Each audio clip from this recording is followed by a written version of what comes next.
स्वागत पनि छ है।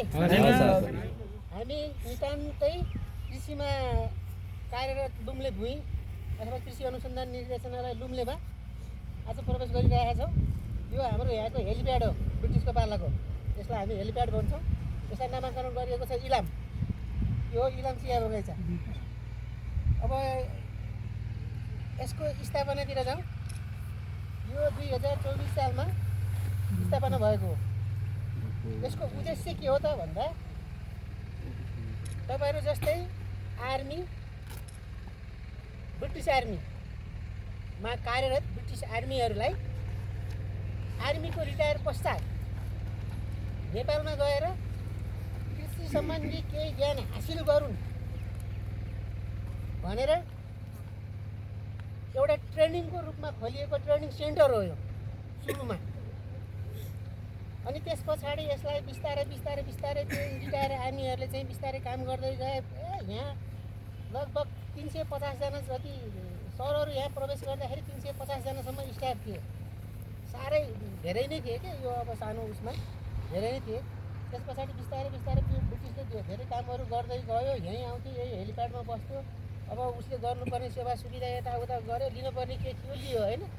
पछि यो 2055 सालमा चाहिँ कृषि अनुसन्धान निर्देशनाको रूपमा चाहिँ परिणत भयो। त्यो कि नेपाल कृषि अनुसन्धान परिषद नार्कले चाहिँ लियो, उसलाई हस्तान्तरण गरेर छोडेर ब्रिटिस सरकार यहाँबाट चाहिँ बिदा भएर गयो।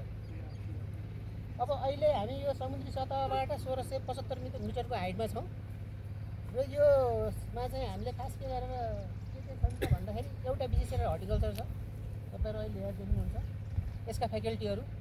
अर्को एग्रोनोमी छ, अर्को पशुपालन छ, अनि त्यसपछि सोइल सम्बन्धी कामहरू गर्ने भेटनेरी ल्याबहरू यताउता एग्रो फरेस्ट्रीहरू यिनीहरू सबै छन्। र अब हामी चाहिँ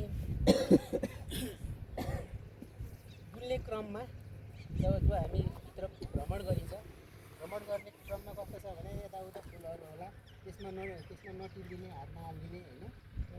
र मलाई पनि यस्तो खुसी लाग्यो कि मेरो गार्जियन चाहिँ उहाँ नै हो, धेरै रूपबाट सहयोग गर्नुभएको। मलाई एउटा अभिभावकको रूपमा चाहिँ काम, म आज एउटा अपरेसन थियो मेरो भतिजोको, त्यो अपरेसन हापेर उहाँको एउटा रिक्वेस्टलाई चाहिँ पुरा गरेर यहाँ उभिन पाउँदाखेरि मलाई धेरै खुसी लागेको छ।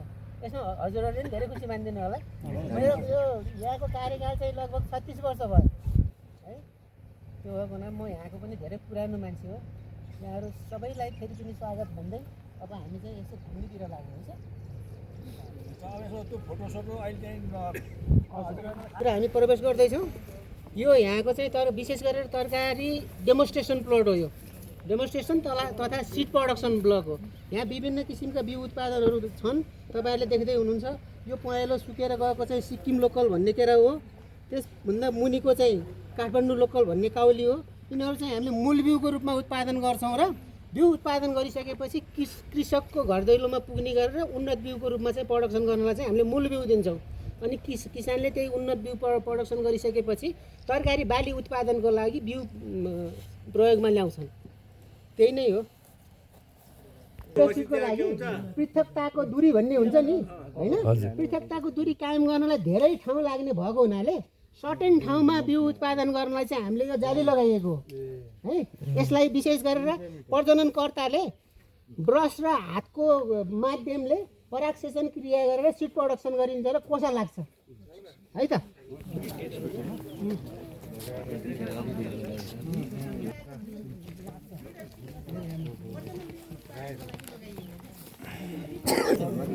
त्यो पातले खाने खाना अरूले खान्थ्यो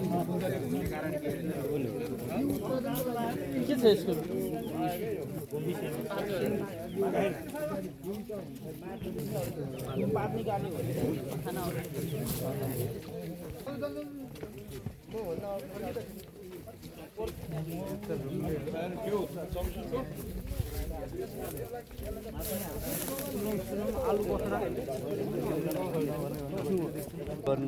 पत्रकार भयो भने त आग्लार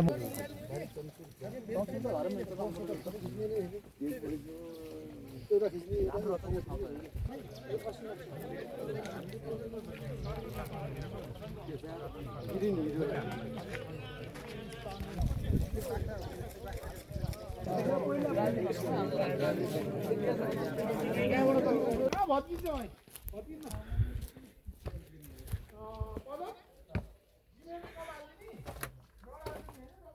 जम्मुलिङ स्टोर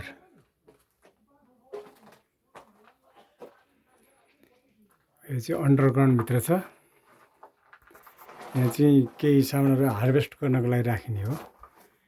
अनि यहाँ चाहिँ माथिबाट अक्सिजन पास हुनको लागि यसरी पुल बनाइएको छ यहाँनिर है।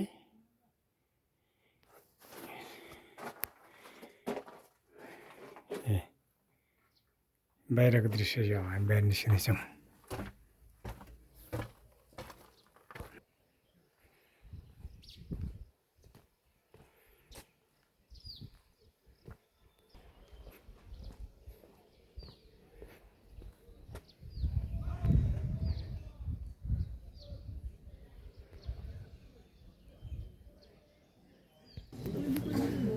कस्तो रातो खालको फुल रहेछ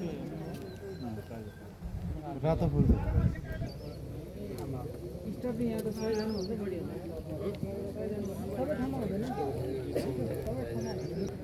कहाँ छ है